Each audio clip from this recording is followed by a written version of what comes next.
We're starting now? Yeah, we're starting right now. Okay. This is Michael, and I'm with Ben Hunter. And just to kind of give a little bit of background with Ben, we met at a mastering.com class with Blake LaGrange. And what is really bizarre is after we started becoming friends and started chatting with one another, there were just so many parallel lines that we had. We both went to a boarding school. I went to a boarding school, Ridley College. He went to a boarding school for 6 months, but kept running away. kept ditching. kept ditching. Getting up and jumping a train. Yeah, so he'd run away every couple of weeks or something like that. Until finally his dad said, "Okay, we're not." No, he didn't. The school said. Oh, the school said. We're not a prison. I was like, I beg to differ. Yeah, so let's make it more comfortable. So anyway, no, I'm fine. Go. I'm fine. Thanks. Yeah. So. But we both went there. Yeah, we both went there, and then the other thing is that there was before I went to Ridley, the year before. My dad moved us from the suburbs in Don Mills, and then we had to go to a school, and the school that he chose was St. George Institute of Child Study, and you also had gone there for my whole junior school career for many years. Yeah. So here we are, like decades later, meeting up on this kind of online COVID thing, online class. Yeah, and. But the main thing, the reason why talking to Ben now is that his music is really is quite special. How many albums have you made? 32. 32 albums. He's like the epitome of what I would call a dedicated craftsman, musician, who's kind of always adhered to your goal and dream of writing music.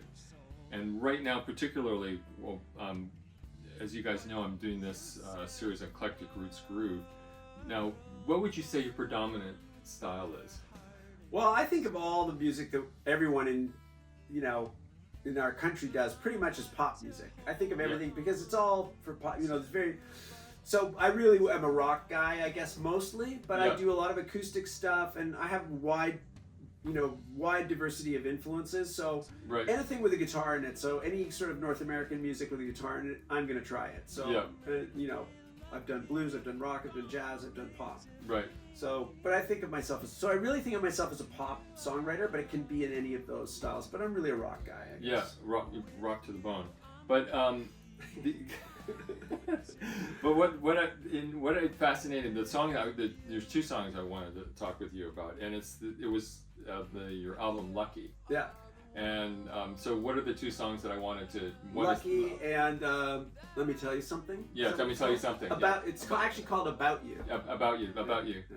Yeah. And the reason why I'm kind of gravitating towards that is interesting that we've talked of artists like Eric Clapton, Joni Mitchell, David Bowie, and how near the end of their careers, they come up with a style of music which is sort of a little bit off of what they've done before, but it's super, super fascinating. Right. It's sort of like something which is an amalgamation of all these influences that they've had that creates this really unique thing. And when I listen to your music, and particularly in this album Lucky, it has that kind of style. And you said something interesting in regards to, okay, what genre do you think,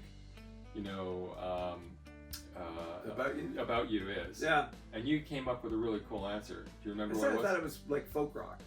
Yeah, folk. It's like folk rock, kind of American. Yeah, it's Americana. It's country. It's very American. It is very American. So Americana. I don't think of Americana as a genre as much as it is. It totally is, but I don't think about it that much. But it is very Americana. Yeah. Now that you mention it. And it has and we were talking about John Bonham from the drummer of Led Zeppelin. Yeah.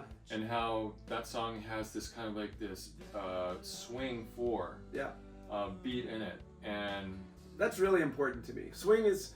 I was a huge big band. I love big band music. I've never done it myself.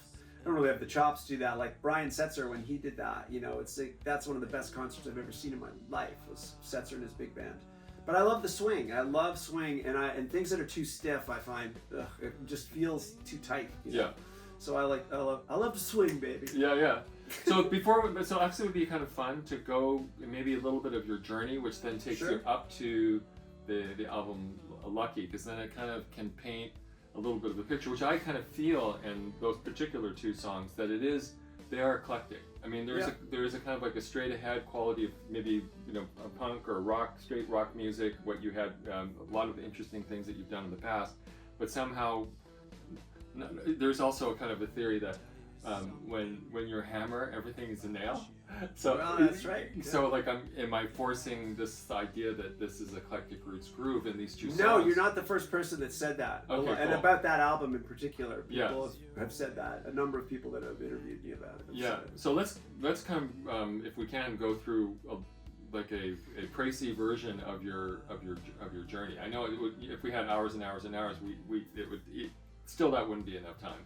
But if you can kind of give a run up as to how Lucky, the album Lucky, came to be when you look at the kind of evolution of what you had as an artist. I can give you like just a quick step by step. So it started off as a kid. You know, my uncle was in England and sending me Beatles records before the Beatles came to America. Wow. That's how young I am. Yeah. So, so the Beatles were a huge influence. So that was before I really played, and I wanted to be a rock star. Yeah. From the age of 6, you know. Yeah. It's like, looks fun. So it was that, and then I really didn't get going. My parents got me terrible guitar teachers. Like, you know, there are a lot of funny stories there, but I'll go ahead. And then I really started playing acoustic guitar with my buddies, sitting around. Neil Young was a huge influence because Neil Young, although he's deceptively complex, he seems simple, but he's not. And he is a very great, pure, simple writer in certain ways. So we all thought, we could do that, you know. We were sitting around with acoustic guitars playing his music. That was the thing. Then we started a band, and it was again like the Neil Young, Eric Clapton, like all the English bands plus Neil, and the jam bands, you know, like not really jam bands, but all the solos like Clapton would do in Cream and things like that. Mm-hmm. And literally, I grew up, you know, in Toronto, where all of us in rock bands, it was the punk era, but there were a bunch of us that were just soloing our butts off, you know, like. Songs were an excuse to get down and start playing guitar. You know, so that was the second part, and that carried me through. Then it's like, you know, I've always been a writer though, and so it's like, you know, McCartney saying, you know, I really got that message from McCartney. Like, love songs are really what it's about. Right. You know, and you know, I you know, so I write. Which for me is weird because I very rarely write. You know, about love that song. stuff. I'm more kind of like writing about stuff which is. Well, that's because you found the love of your life, and you know you've been that's a thing. That's all I'm right. given. For me, still searching. You know, it's always like every new girl is right. Which it takes us to the idea. Why is it that so many women love you? I have no idea. I have no idea. All right, so back to the story. Back to the story, because I write songs about it. That's right. That actually is a thing, you know. Because when you're a songwriter, this is one of the things I told one of my girlfriends. I wrote this album about her, not Lucky, which is about my current girlfriend. Right. You know? But I wrote this other album. A lot of it was about this girl I had just met and everything. Yeah. She was like over the moon about it. And I'm like, you know, I am a songwriter, right? Like, this is what I do. It's like, you know, you know, it's like, yes, it is about you. Yeah. But don't get too carried away, because I'm also writing universally, like trying to write universally. So it's not like, I think Neil Young's wife said that. She's like, well, I know him well enough to know that the songs are not all about me. Right. You know, they're, you know, you write for a market as well, you know, for the world. So your journey was initially rock? Yeah, and rock, and then into the totally rock and very hard rock, because we were like, even those of us that were hard rockers at the time, it was really the punk era. Yeah. And you had to be really hard to be accepted by the punkers, right. which we were, because we played so loud and so long, and like we weren't punk, and so they were kind of, but. So that was that, and then when I moved to the States, that was all in Canada, and then when I moved to the States, the grunge thing was happening, but I met my ex-wife at that time, and she was really focused on pop, and that influenced me, and we were trying to get stuff on the radio. So then I started, you know, I was still like, when I listen to it now, I think, well, that solo's 8 bars too long, but, you know, they were really much more pop, the songs. And then when that ended, and I moved to LA, then I really got serious about crafting pop songs. You know, like they might be in the rock genre, they might be in whatever genre they were in. I'm like, I consciously was like, okay, enough of the jam band stuff. It's like, I got to get serious about this craft, you know? And even though I've always been an authentic, what I call an authentic or a from the heart writer, like I don't get up every day and say, you know, like, well, let me write a song about trash bags or something. Right. It's like I write from my own experience in life. I got much more serious about the arrangements and the craft of it. Right. And that's what really brought me to Lucky, actually. Right. You know, so that's Lucky. I would say was kind of the penultimate result. Yeah. Of that. Yeah. Renewed focus on craft and arrangement. Right. You know. Yeah, I mean the what I love about the song, first of all, Lucky, it has this kind of like a shuffle beat, which has, and I love shuffles too. I love 3. It has a shuffle beat, but there's a lot of open space, and the guitars, which are kind of pristine and crystalline on the outside, you know, in the stereo image, and then the kind of like melodic interlude that occurs. Yeah. And it just has a lovely drag feeling. It has a lot of kind of rhythmic interest to it. Your voice is really unique, and it kind of pierces through. And then the same thing, something about you, and you say that that's one of your favorite songs. It is, because it's something that's a realization of something that's hard to do. Like, you know, when you're not some big famous guy and you can just tell people what to do, right? And they'll do it because you're famous, you know. Yeah. You know, it's finding a way to get what you're trying to do done. A lot of times, records I make are because of the guys I'm playing with. You know, I write to their abilities. Right. And sometimes that means it's crazy wild rock, you know, and sometimes it's jazzier, and you know, so it depends. But with that song, I almost think of it. It doesn't sound like Tom Petty, but it is like. Yeah. I'm a big fan of the, you know, one of my drummers was their drum tech for years, and there's a simplicity, like the economy of the writing and the guitar parts and everything is really masterful in Penny's music. Yes. It's not messy or sloppy. It's very purpose driven. You know?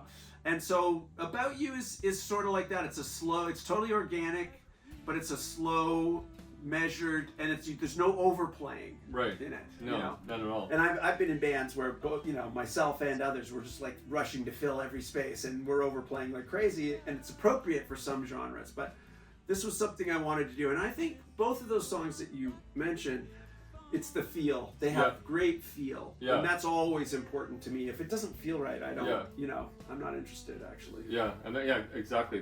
When I listen to those 2 songs, kind of like there's a yearning quality to it. There's this really interesting open drag feeling, like a shuffle beat, like the 4/4 swing. I think the other thing about those songs is that it's like they are songs.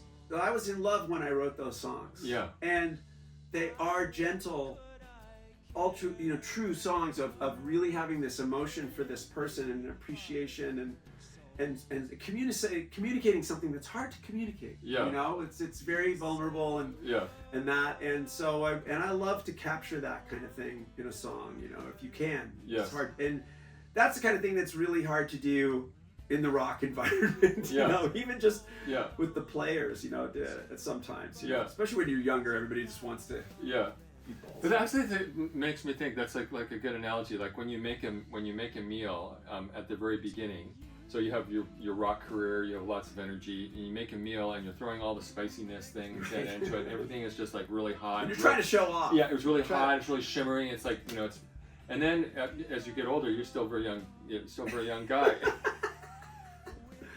Let's go with that. Yeah. But what happens is, and this is what I'm kind of getting to with all these other artists as well, that it gets to kind of like a maturity. No question. It gets to a kind of maturity, and there's some guys that when they write, when they're older, it's like, oh man, you should have stuck to the young. The younger stuff. But then there's some that like I said, like I've outlined in these songs that I've done with Eric Clapton, Joni Mitchell, you know, Sting, Peter Gabriel. Sting's an amazing writer. Peter Gabriel and whatnot. That as they get older, they then move into this kind of like a mature, kind of like very eclectic, kind of interesting. Well, first you just want to show everybody what you can do. Yeah. And then you see the reaction. I think part of it is you see the reaction to that, which is often not what you wanted it to be. Right. You know, and then you realize like, oh, this is only part of not only what I do, but what music is. Yes. And as you're hitting it, it's Yeah. like as you grow older, you go, you know, what do I, you know, how can we? There's that whole thing. I remember I had this experience. This is a good. Yeah. I was when my marriage broke up, and I was pretty depressed, and me and my drummer just would go down to the studio and jam, you know, for hours, and I did a lot of playing because I was really, you know, I just was trying to distract myself, I guess. Get a bass player in, and for whatever reason, we started doing a version of "Come Together." You know? Oh wow. Yeah. And when you get to that part, which is "Come Together," you know, it's this really intense vocal, Yeah. and I wasn't getting it, and I was pushing harder and harder, and suddenly I realized, like, what if I laid back? I don't know how it came to me, but I was just like, Yeah. and I was like, to get that intensity, you actually have to back off. Amazing. Yeah. You know, and then the intensity can come out. And it was like, I think that analogy is similar to like when you get to a certain level with your writing and your music, like when you back off and you let it breathe more, you let it come out, and that's the spaces. That's why I love space, because I always liked that when I was listening, when I was younger. Yeah. You know, these spaces are so evocative, and they allow what isn't. You know, I've got one song where it's like, it's not, you know, it's not the things I say, it's what I leave unsaid. Right. And in that space is the suggestion of everything that the song is about. Right. Oh, that's very good. It lives in that space, you know, and so it's important to leave that so the person has time who's listening, the listener can reflect. Yes. Yeah. So Ben, thank you so much. Yeah, my pleasure. Yeah, and if you go to Spotify, the album is on there. It's the only album. It's the only album. I'm the anti-Spotify. What Ben is doing, just to kind of give you a heads up, he has a back catalog of 32 albums, and he's working on. Just tell me briefly about what just you're doing. remixing and mastering and touching up all of those. They all need to be remastered, so they're all coming out on my own platform. Right. Because I really do, like, you know, I have gotten tired of the streaming thing, which is, you know, unless you're Adele, you know, you're not making any money off of it, really. Yeah. And I resent it. And so I will be coming out with that platform. It's going to launch very soon. Yeah. And then and albums will be dropping quite frequently. Yeah. Until we get up to everything is done there. So it's benhuntermusic.com is where you'll find it when it's live. Yeah. Cool. And again, the reason why Ben is a great friend, but I wanted to feature him because these two songs on this album, Lucky, are so evocative of that style of Eclectic Roots Groove, and the kind of like the maturity, the openness, all the kinds of influences that have played on you as an artist. And so do enjoy the album for as long as it's there. I'll put it on in the background with the post, and we'll definitely talk more with Ben and look forward to all the things that are going to occur. So thanks you so much. Thank you so much, Michael. Thank you. Ciao. All right. Bye.